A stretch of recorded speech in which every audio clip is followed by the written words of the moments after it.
Salut à tous, bienvenue dans cette nouvelle vidéo sur les atlas qui fait suite à une précédente qui présentait les atlas, qui expliquait comment les faire. Donc ici, on va se concentrer sur la symbologie, donc pas du tout sur la création d'atlas. Donc un petit exemple au niveau de la symbologie.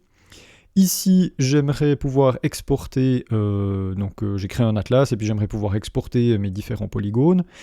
Comme on l'avait vu à la fin de la précédente vidéo, il y a une petite astuce qui permet de faire une mise en page spéciale, enfin une symbologie spéciale pour l'entité qui est exportée. Donc on va faire un petit rappel là-dessus en premier, et ensuite on verra que dans le composeur d'impression, enfin dans dans la mise en page, il y a aussi une possibilité qui existe, mais seulement à partir de la version 3.16 de QGIS. Donc si vous avez une version précédente, ça ne va pas marcher. Donc tout d'abord, petit rappel pour la mise en page spécifique. Donc le but, ça serait que l'entité qu'on est en train d'exporter se différencie des autres. Donc ici, par exemple, que notre polygone central ne soit pas du même violet que les autres, ou qu'il ait une autre, un truc de spécial, quoi, qui le différencie. Donc pour cela, on avait vu qu'il y avait une manière qui est assez simple. Si on passe en ensemble de règles pour notre couche, et puis que l'on va ajouter une règle avec un filtre, donc ici le filtre, et qu'on va sur notre petit sigma, on a la possibilité de dire à QGIS que si le numéro de l'entité de l'atlas, donc Atlas Feature ID, l'ID de l'entité de l'atlas, est égal à $ID, c'est simplement le numéro de l'entité, quelle qu'elle soit, eh bien, on peut utiliser cette règle-là pour donner une symbologie spéciale. Donc en gros, QGIS, là, ce qu'il va faire, c'est aller regarder le numéro de l'entité, donc de toutes les entités que vous avez dans votre couche, et celle dont le numéro correspond à celui qui est actuellement dans l'atlas, eh bien, il n'y en aura qu'une, logiquement, eh bien, vous allez avoir une mise en page spécifique qui va s'appliquer sur celle-là. Voilà, ici, on voit très clairement qu'au vernis 3, vous avez ce rose saumon qui est à la place du violet. Puis les autres, plutôt que pas de filtre, vous pouvez mettre sinon, c'est un peu plus classe de mettre ça. Donc en gros, ça veut dire si ça ne répond pas à ce critère-là, eh bien ça affiche en violet. Si ça correspond à l'atlas, eh bien ça affiche en rose. Donc si on va voir ce qui se passe ici dans l'atlas, eh bien c'est effectivement ce qu'on a. Hein. C'est l'entité qui est en train d'être exportée dans l'atlas sera différente des autres. Vous pouvez grouper ça avec 12 000 possibilités, donc vous pouvez faire une classification spéciale pour ajouter d'autres règles. Si vous voulez par exemple avoir déjà une classification existante par rapport à la... si je repasse en catégoriser, si vous catégorisez ça, premièrement votre couche selon un critère quel qu'il soit, ici voilà je mets un critère, c'est égal, et puis que ensuite vous passez en ensemble de règles, donc QGIS va récupérer ces règles, et libre à vous ensuite d'ajouter une nouvelle règle qui va dire si c'est si l'idée de l'atlas est le même que l'idée de l'entité. Voilà. Et puis là, on pourrait mettre par exemple ici un encadrement rouge. Et puis vous voyez que là, on a notre Auvergnat ici qui claire en rouge parce que vous avez cette règle qui a été rajoutée par-dessus les autres. Donc c'est une variante qui existe pour pouvoir mettre en valeur l'entité que vous exportez actuellement. L'autre variante aussi, je vais repasser en symbole unique pour tout effacer ma classification, je reviens en ensemble de règles. Ici je pourrais simplement venir éditer celle-là, et puis lui dire, aussi toujours Atlas Feature ID est égal à ID, et puis vu que j'ai seulement cette règle, et qu'il n'y en a pas d'autres, eh c'est seulement le polygone ou l'entité qui est en train d'être exportée qui va s'afficher dans mon atlas. Donc vous voyez qu'avec cette règle, et puis en jouant avec l'ensemble de règles, vous avez 12 000 variantes qui existent. Cependant, ça peut être casse-pied des fois d'aller jouer dans l'ensemble de règles pour arriver à avoir seulement ce que vous voulez. Si vous voulez simplement que l'entité qui est en train d'exporter soit la seule qui soit affichée, ou alors si vous voulez interagir aussi avec les autres couches, eh bien, cette symbologie devient complexe à être mise en œuvre. Donc ici, je vais simplement repasser en symbole unique, et puis je vais ajouter encore une autre couche, des arbres habitats qui sont posés au hasard par-dessus, et j'ai déjà préparé un style un peu spécial avec des petits points, donc c'est pas du tout joli, c'est juste pour vous illustrer un élément qui est possible dans la mise en page.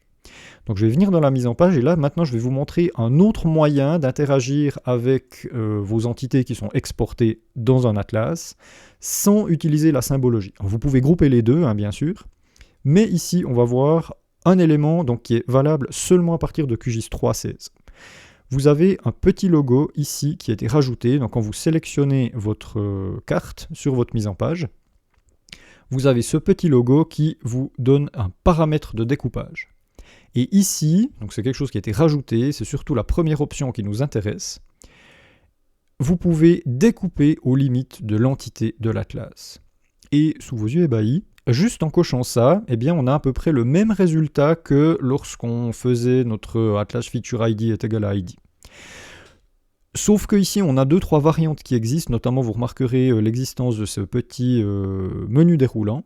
Donc, regardez bien les petits points qui composent la limite de l'entité. Si vous sélectionnez ne couper que pendant la restitution, vous voyez que les petits points vont être coupés en deux. Donc en gros, QGIS va faire un découpage un peu à l'arrache, mais de tout l'affichage. Donc pas juste des symboles, enfin des entités, mais de tout l'affichage. Et ça peut être problématique, notamment si vous avez des entités qui sont pas de la même couleur.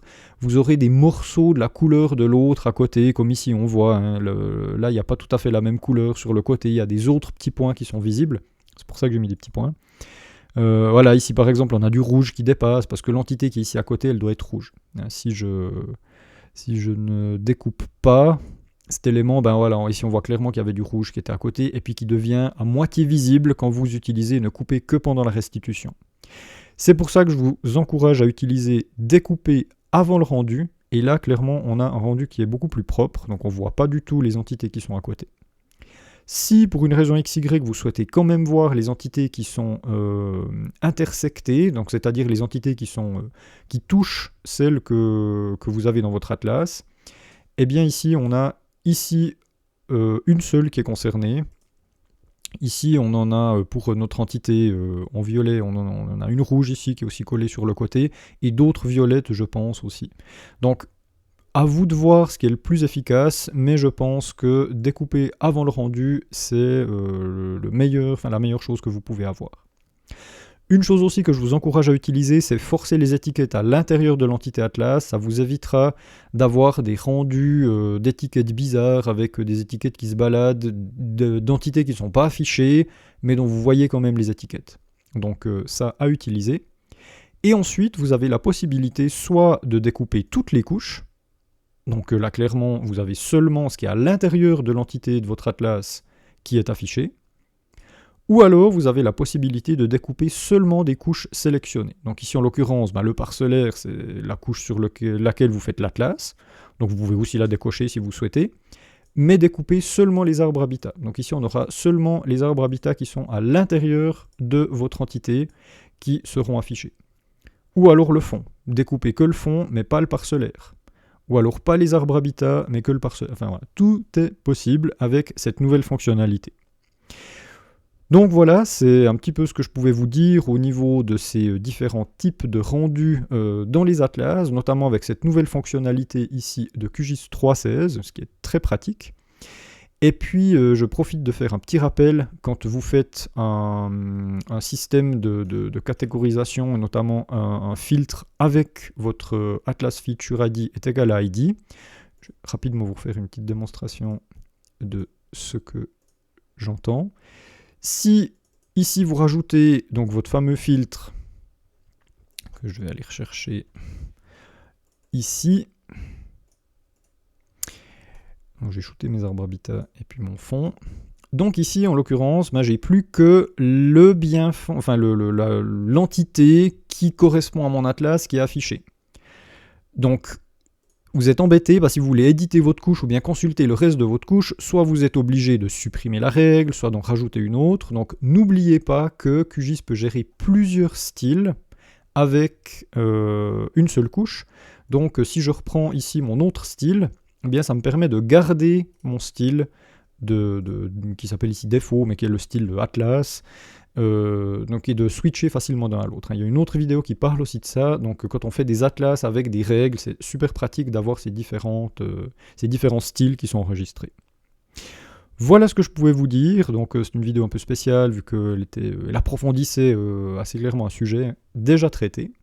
Donc j'espère que ça vous aura plu, et je vous dis à bientôt pour de nouvelles aventures.